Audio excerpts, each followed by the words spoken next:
Welcome to the Spillover Effect Podcast, and we talk about helping organizations create positive workplace experiences. I am your host, Michael Dickerson, and we have a great guest today, Linda Clark. She is a human resource strategist and an expert, and I'm so happy to have her on. Welcome, Linda. Good morning. Thanks for having me. So tell us a little bit about your hair. I want to know, so I heard you talk about that. And you was telling everybody said about call you the get the woman with the Elvis hair. So It is the woman with the Elvis hair. For some people, remember it. I used to have longer hair and I didn't know what to do with it. And I kept trying to fix it. And I started cutting a few inches off and cutting a few inches off. But I'm also an 80s baby, so I don't think I ever lost the big hair thing. And now it's a pompadour. And I love it. And it's kind of part of the brand. And people remember it now. Yeah. If they don't remember my name, they're like, it's the woman with the big pompadour, the Elvis hair. Yeah, a lot of people remember that. I remember when somebody was telling me about you, and they was like, yeah, check Linda Clark out. And then, of course, the first thing you see, especially when you go to your website, you see her hair. And so I thought that was really cool. So tell us about what's going on with you in terms of Disrupts HR. Tell us about that event, and then just tell us, how did you get into, being in HR? Okay, so that's a lot at once. Disrupt HR is this week on Wednesday. This is our fourth year in Oklahoma City. I partner with Molly Helm to do the event. So Disrupt is in more than 100 cities worldwide. A lot of people don't realize that. And then multiple countries.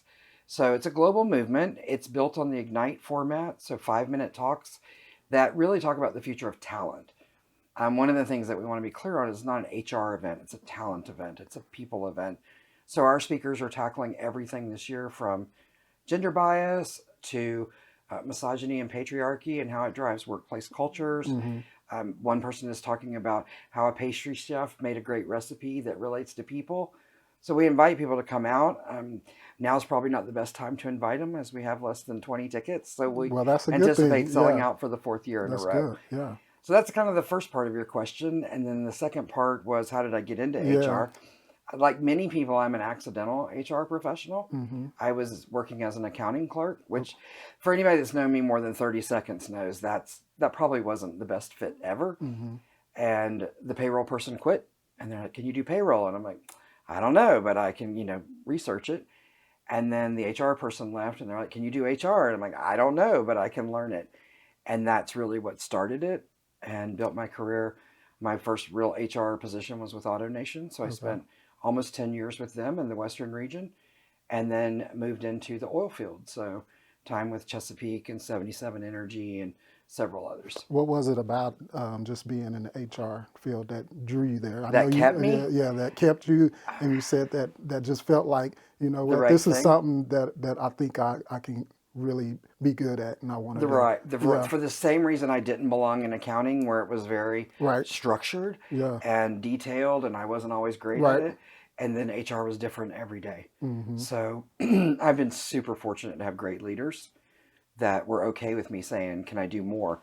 Where can we use HR? So for instance, in the dealerships, they understood that HR could help with talent, that could create sales. They understood that we belonged at strategy meetings. So I've just been really fortunate. Yeah. One of the things that when we met and we have a conversation is that what I really liked about you really seem very forthright, and it's like, here it is, and I'm going to give it to you straight. And I really like people like that. And one of the things that you said is that we're glossing over stuff in the workplace and sometimes in the HR industry. And so what are some of the challenges that you're seeing working with organizations? What do you think that we're not talking about and that we're glossing over, and that we need to be more real about? So what do you think some of those challenges are right now? I love seeing the transition right now, that we're starting to say everyone in the workplace has a voice.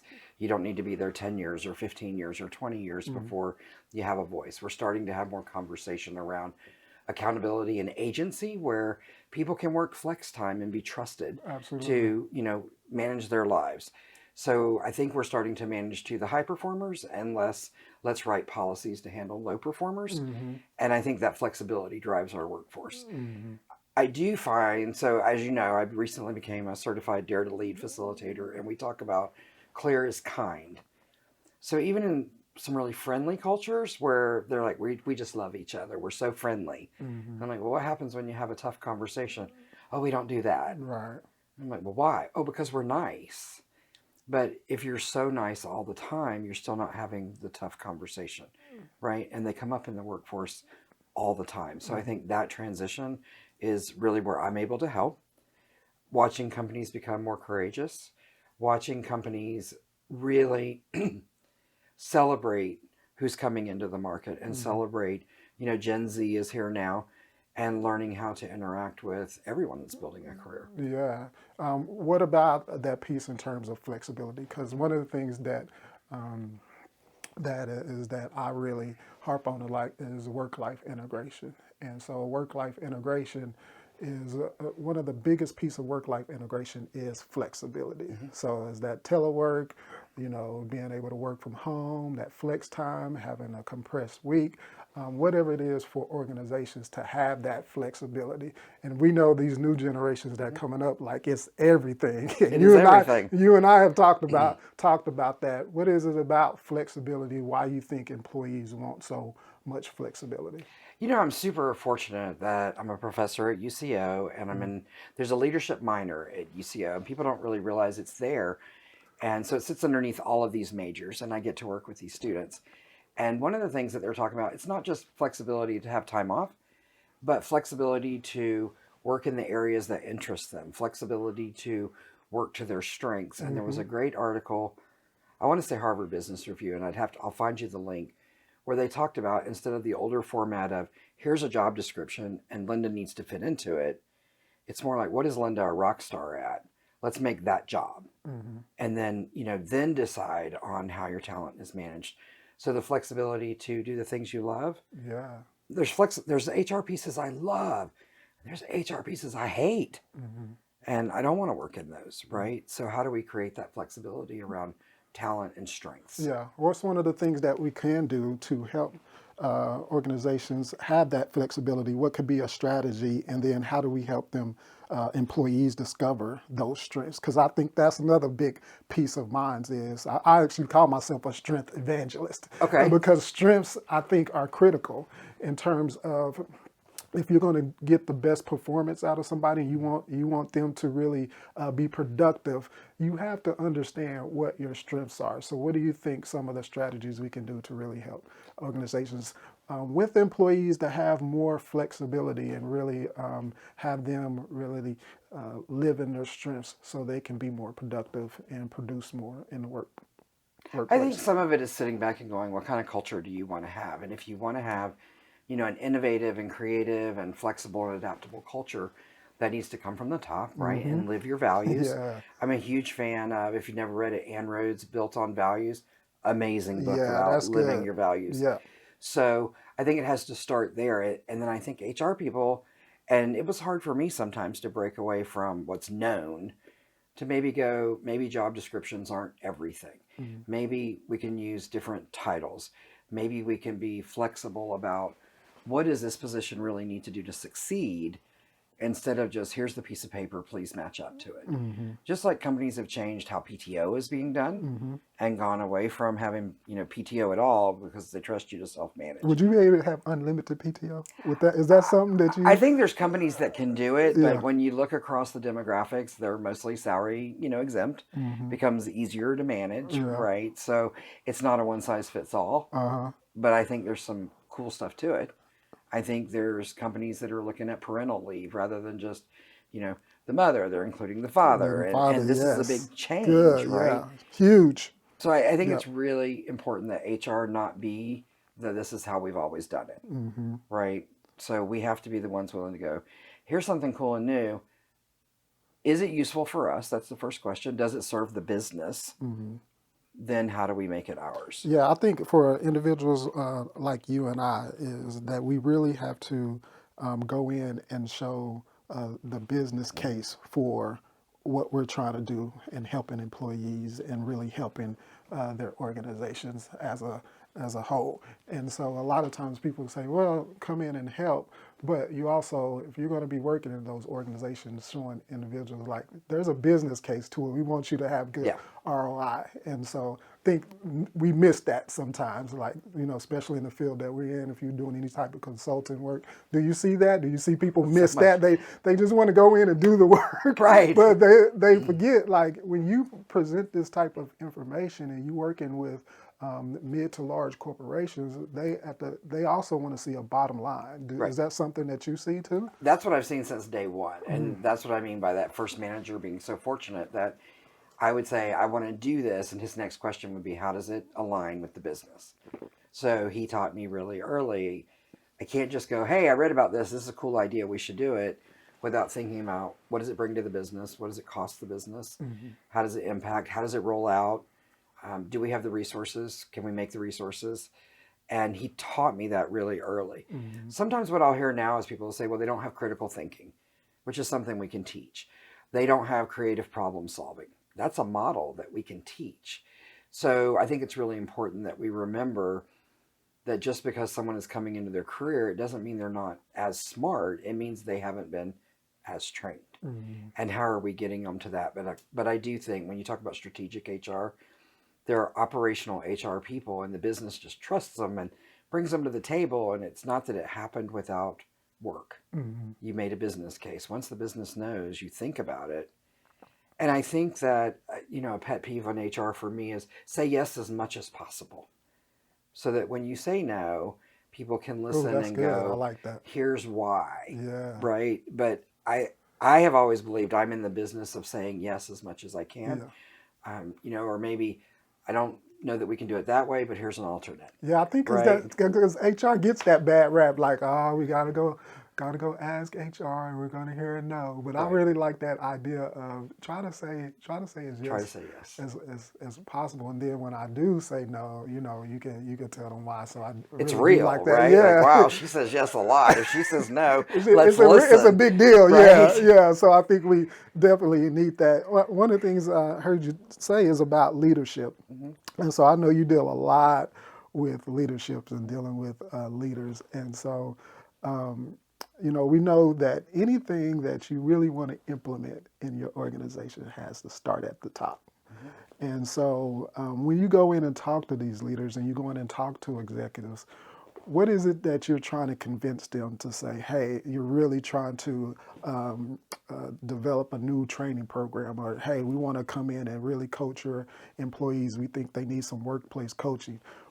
What is it that leaders are asking, and what is it that you can do with them strategically and let leaders know, hey, you really need to develop your employees a little better. So how do you go about that? Because I think a lot of times people just don't know how to talk to executives or leaders and say, hey, these are some things that we're seeing and we're doing some assessments. What is it that you do as a strategic human resource expert? I think the first thing is just getting away from really complex conversations and getting simple of what is it you're trying to achieve in the business. So for instance, someone will say, well, we need some training on sexual harassment. And I'm like, okay, but what's the problem underneath? And they'll say, well, people are using inappropriate language. Well, that goes deeper than harassment training. It may go into how's your workforce historically been?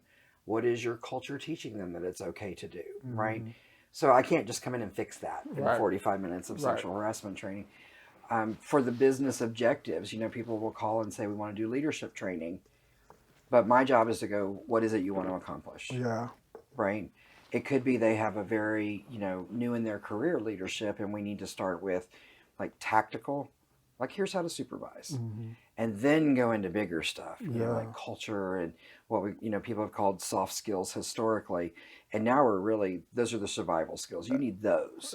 Tactical can be taught all day long. Yeah, that's good. So explain what you mean by tactical skills, because I think how that's to do critical. HR, right? Like, how do you write someone up? How do you do a coaching? I can teach that all day long. We have amazing programs in Oklahoma City where you can go for 12 weeks and really learn the foundations.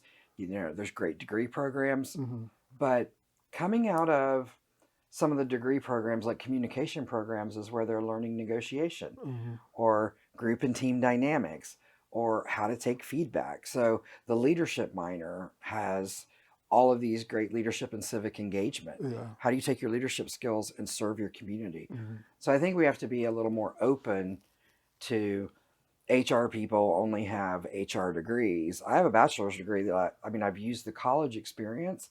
My bachelor's is in hospital business administration. Mm-hmm. Not once have I worked in a hospital. Why My is master's is in HR. why is soft skills so important? Why is that so? Why is that Can so we never critical? say that phrase again? Yeah. So what phrase would you like to use? Anything like being Yeah. human. Okay, I Your like human that. skills. Your human skills. I know that's when most people use soft skills, or I think most individuals sort of think of it as EQ, Right. emotional. And I would be even more okay with that Intelligence, yeah. because soft skills really for years sounded like Cinderella. Like when the real work is done, Yeah. you can go to the You ball. do your soft skills, yeah. And, you know, for a long time, what we would see is in any kind of market compression, training on soft skills was the first thing that, boom, we don't need that. We need to do the business. And now what we found out is the businesses that are leading with hearts and leading with courage and leading with bravery are more successful. Yeah. Right. So I think for me, you know, I'm born in 1967, graduated in 1984 from high school. That 80s kind of mentality of only productivity matters really didn't serve us well. So can we get a group together and like create a new word for soft I think skills? that's a great idea. Let's play with it, Yeah, right? let's get like a group together and let's say, hey, let's think of something else and Something turn else, a right? different language behind just saying soft skills. Because what are you talking about? We're talking about empathy, right? We know empathy is huge now. You know, caring, just caring, being able to, you know, have compassion Right. for your employees. So we know all these things are critical to being a leader, but Right. some people think those things can't be taught because either you have them or don't. What do you think behind that? Do you Oh, I think they can be I taught? can take over all of our time on this. So part of the reason I became a Dare to Lead facilitator is that her work in her TED Talks probably 8 years ago really changed my life. It's where I began to connect that, you know, the statement of, hey, this is business, it's not personal, was completely wrong. And it's why I didn't feel comfortable and it's why I didn't feel like I belonged. And my perfectionism that I took a lot of pride in, impossible standards, was not only driving me into failure, but it'd take other people with it, right? Because I had these high expectations of myself and then everyone else. So as her work has progressed with the research, what they found is that courage is teachable. And for years we acted like you had it or you didn't, Yeah. right? You were a leader or you weren't. And we're just finding out that, you know, we can take courage and say, I don't care that you're 18 and you're a freshman in college. We can talk about this. You're a senior and you're graduating. We did some of this work this fall with the resident assistants at UCO before the students moved in, because they're that point of contact, right? And talking to them about empathy for these students and remembering what it was like to be a freshman away from home the first time. And so we have these 4 skill sets of courage, which are the foundation of Dare to Lead now, right? And it's about tough conversations. It's about trust. It's about your values. Yeah.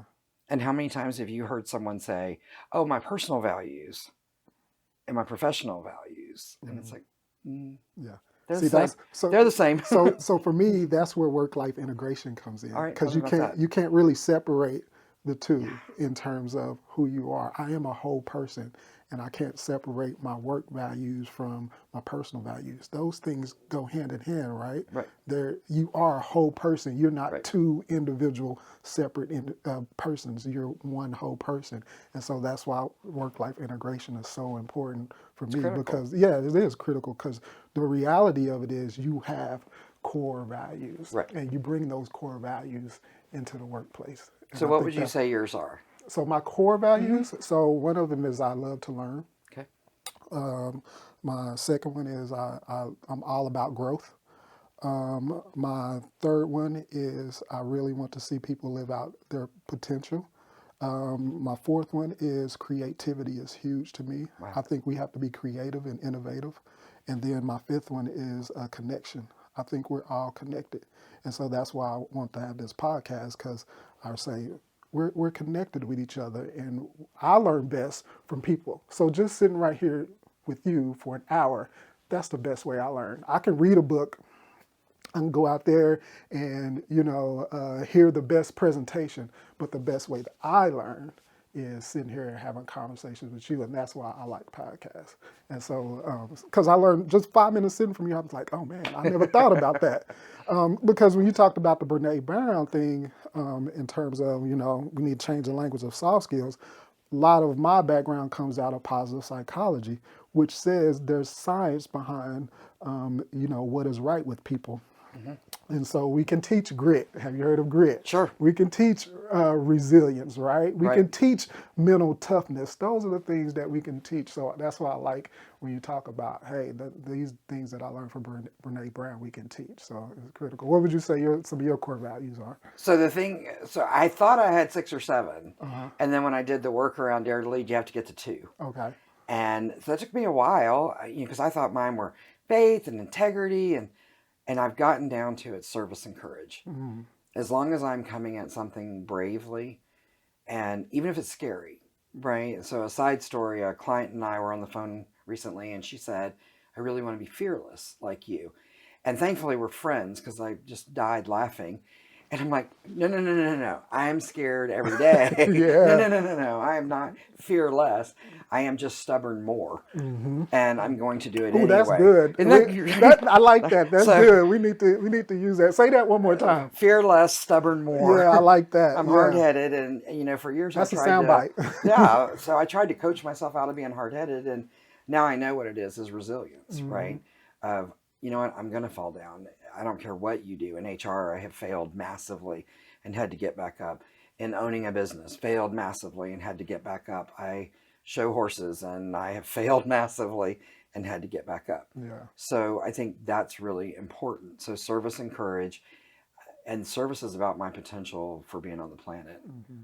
So like today, I want your podcast to be successful, Mm-hmm. right? I want to be good at it, but I also want you to be successful. That's Absolutely. about service. Yeah. I want whoever's listening, there's always that one person that has that specific piece of your message Mm-hmm. that was like the right place and the right time. Absolutely. So I want that to happen. So as Yeah. long as I'm coming from service, and then we talk about in the work, what's a slippery behavior?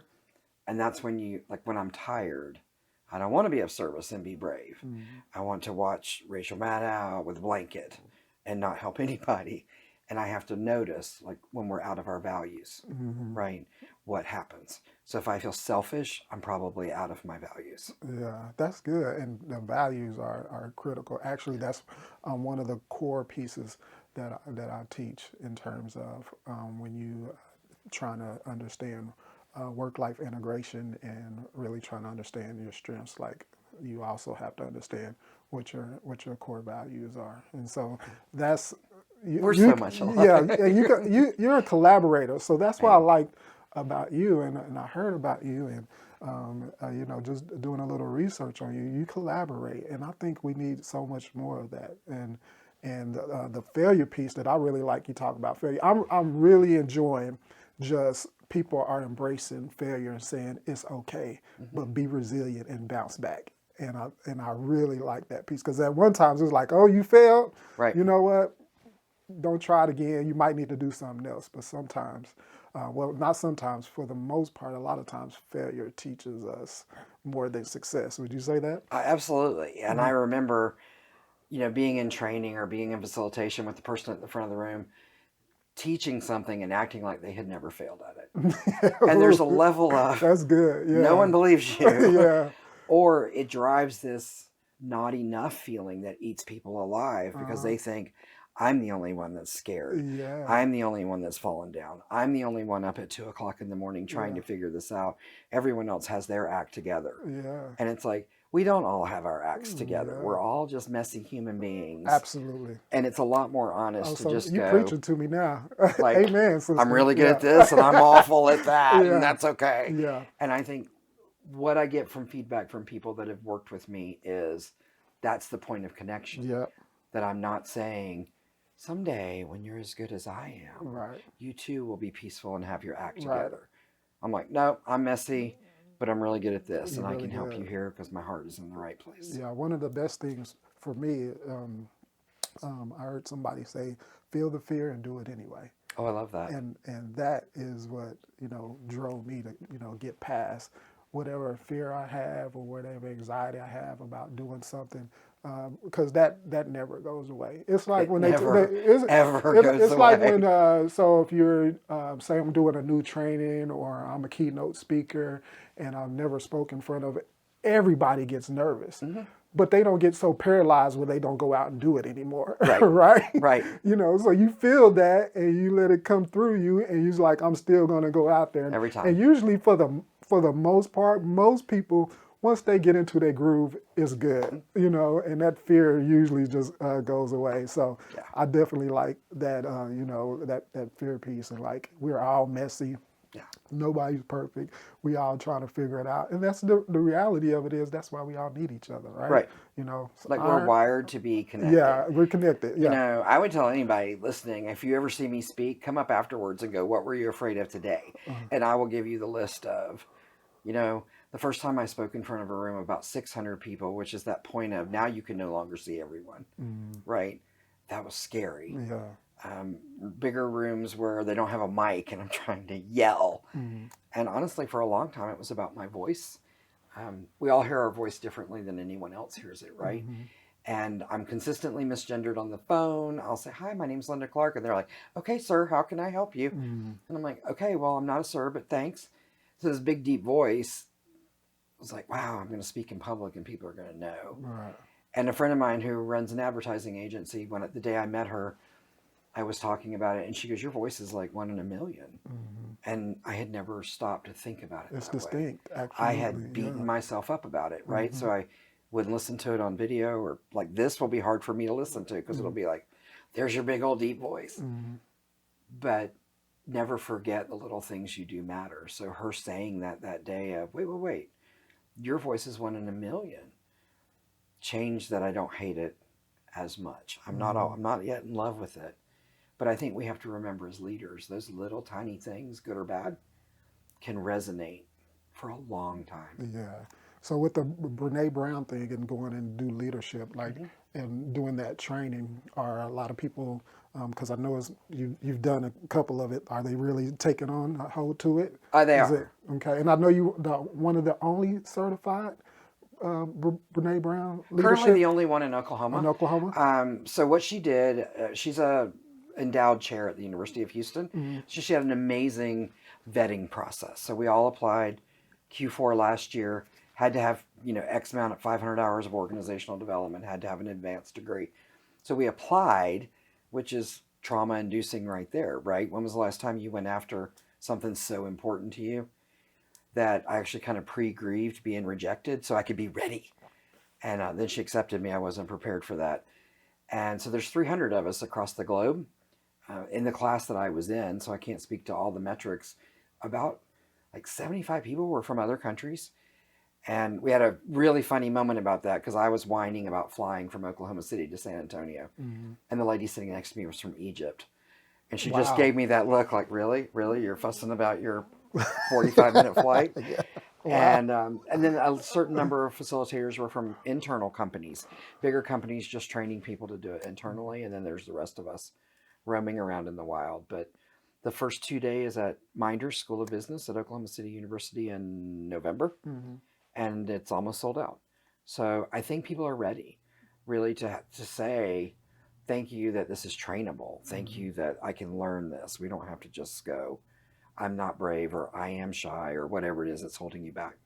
Yeah. What would you say to somebody who is in an organization and they feel like they want to be more brave, and they feel like they want to have more courage, but the organization doesn't support any of that type of career development? What would you say to somebody like that? So I said this from stage in April, so it's not something that I haven't said before, but do not ever wait for someone else to develop you. Okay, good. Ever. So, for instance, with this particular work on her website, there's a read-along workbook. So if you can't get to a training for whatever reason, go download the read-along workbook, buy the book on Kindle, and do the work yourself, right? Find 2 or 3 friends and do a book club together. Find, there's a lot of resources around town. Metro Employers Council once a month, the OCHRS meetings, things like Disrupt that are really fast, intensive learning Yeah. for a low cost. Yeah. Because I realize people might be paying for it themselves, right? But stop waiting for people to develop you. Yeah. The best investment is in yourself. Yes. And you have to use your own resources to develop yourself. I even had to learn that. Like, Right. I was like, oh, I would go to, my manager and it's like, oh, we can't do that. We don't have the money Right. to do that. I want to go to this conference. Oh, it's just not in the budget. And it Right. really hit me like how you say, I was like, you know what? Stop asking.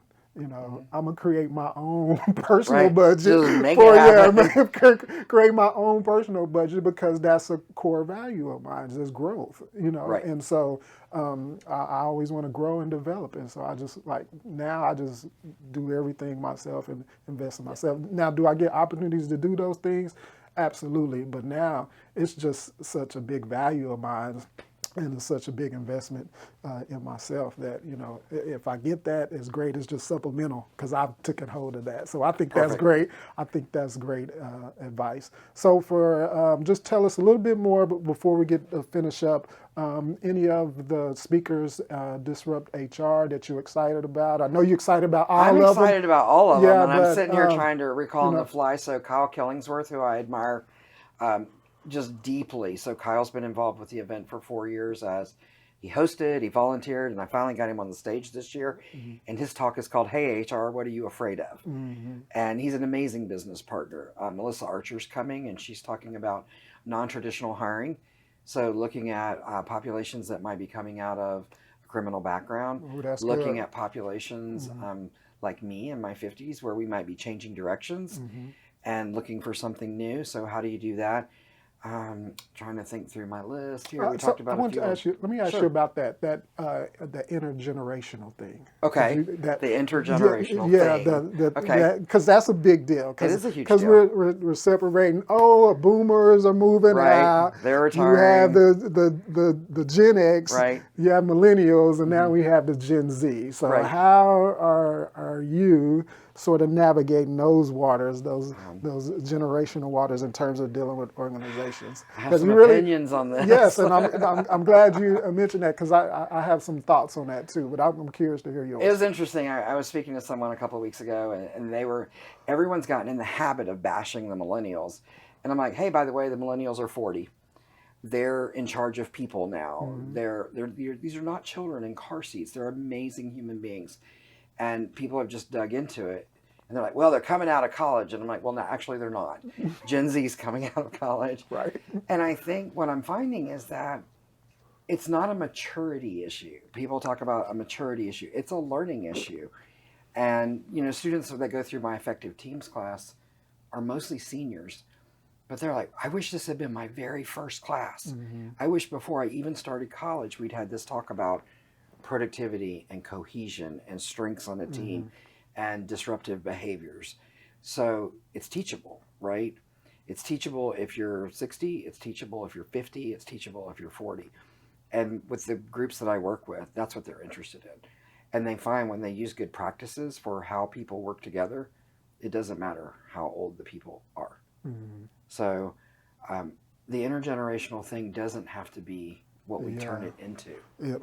But it does involve mutual respect. Yeah, so I got some feedback because I know that's one of the things that you talk about. Actually, on the last podcast, I was like, we need feedback, but we also need feed forward. Oh, I love that term. And so I went and spoke, and I kept talking about millennials. And so on the evaluations, one of the guys, he said, they're still boomers, in out here working. Yeah. And he put that on there. I was like, man, that's good. And, we need to be cognizant Of the that. bias. Yeah, of the biases that we had. Me talking about that, and I was like, man, we need to be very careful about, lumping people into certain generations. Yeah, are there certain things that are different? But at the end of the day, people are people, human beings, like you were just talking about with the soft skills things. And I was like, man, workers are workers. Right. At the end of the day, the workforce is the workforce. Right. So there's some really fundamental things when you just come to talk about being an employee, a manager, and being a leadership, that it doesn't matter what generation you in. So I really like it that. doesn't. Yeah. Right. Like you have boomers that are amazing, courageous, resilient. They're so relevant. And one of the things the research shows in the Dare to Lead work is the fear of being irrelevant. So if I'm older and I worry that I can't keep up, or if I'm younger and I worry I won't be accepted, that fear of irrelevance really drives some super problematic behaviors. And then, like I'm Gen X, and they say we're the ones that don't care. That we're just sitting around with a glass of wine waiting for the boomers to retire. Yeah. And that's not true either. I had a student a couple of semesters ago, and she's like, Professor Clark, you're one of us. You're a millennial, except you have disposable income. And I was like, okay, I'll take that. I was like, that's the best description ever. Yeah. But what she meant is that I got them, right? And they didn't feel completely separated from me because of the age difference. I feel like our generation understand boomers and we understand millennials. Right. I think we're the supreme mediators. We are definitely mediators. But one of the things that I always think that's really important is the boomers have wisdom. And the millennials, they have, the tech savvy. So let's combine them together and let us, the Gen X, be in the middle. It's like, yes, we brought y'all together because you can learn from each other. And I think that has happened. One of the things that I am seeing that I think is really good is that we are taking those who have been in the workforce a while and having them mentor those. Because what I know millennials do want, they want mentorships. They want to be coached.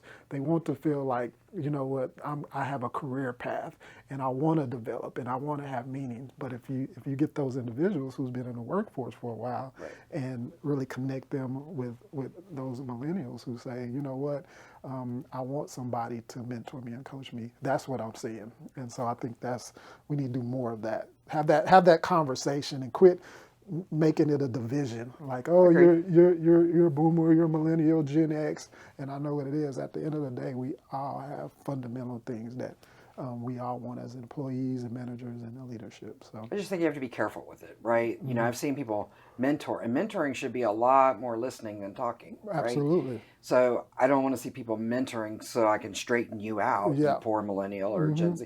And I think the concept that all of the wisdom lies with older people leads us down a bad path. I think for a lot of places, millennials are our social conscience, right? Millennials were the one having the conversations about intersectionality, and they're bringing this to the table. And I think a lot of why people downplay it is that it makes them uncomfortable. Yeah. And in that case, we need their voices desperately. Good. So as we get ready to wrap up, we're going to do a lightning round. And so I'm going to ask you these things questions. I probably can't answer for 1,000.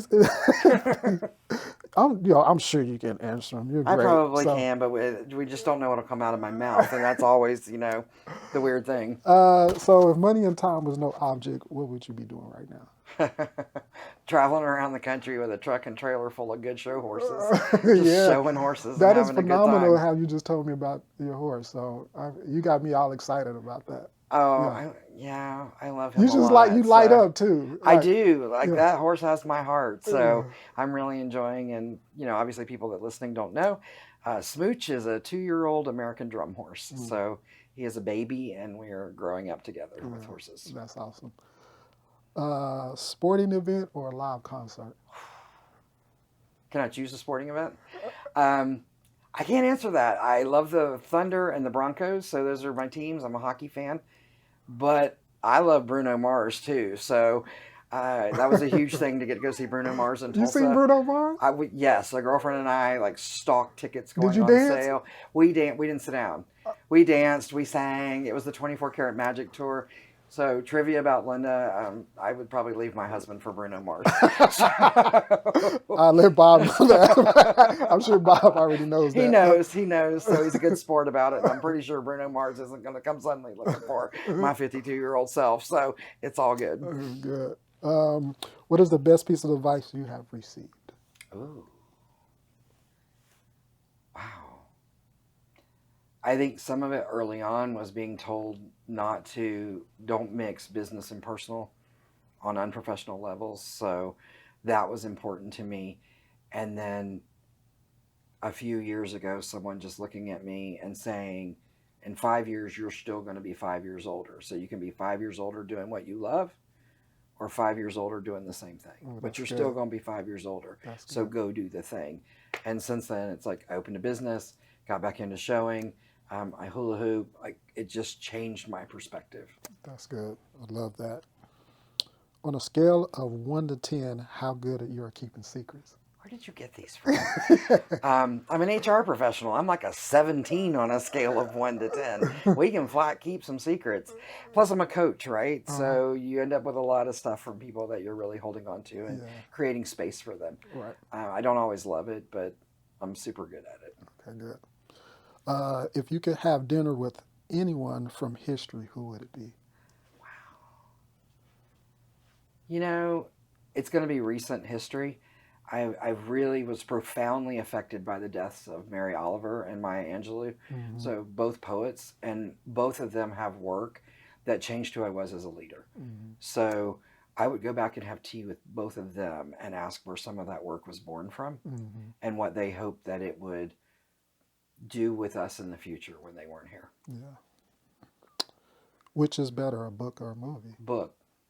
Preferably 3 or 4 at once with bookmarks in them, and one's a good story, and one's maybe business, and one's professional development, and one's like a cookbook. Just all of them going at once. Yeah. Last one. If you can change one thing about the workplace, what would it be? That people would be braver, and every single soul would know what they contribute to the success of the organization. I don't care if you've been there 2 days. I don't care if you have, the smallest bit job in the grand scheme of the outcomes, that you're important. And that the business is different when you're not there. That's good. Hey, well, thank you for coming on the podcast. Thanks for having me for my very first podcast ever. Yeah, I'm sure appreciate I'm going to that. be hearing you more on podcasts because you got so much great insight. Thank you. You're a phenomenal leader, and I'm just excited to get to know you a little bit more and Same. just have you on the podcast. And I'm excited about, Disrupt HR in Oklahoma City and what you're doing. And I'm going to have you on again because, I know we didn't get to dive into everything. I'm sure you got a lot of other stuff. But how can people reach you? Email's the best way. So linda@linda-clark.com. That hyphen's super important, so don't forget it. And, I'm committed to that conversation about don't wait for people to develop you. Mm-hmm. So if you don't know, send me an email, and I am happy to at least get you to, here's a local resource, or here's a place that can start, whatever's in your budget. And I don't care if your budget is free. We'll find YouTube videos that are relevant, right?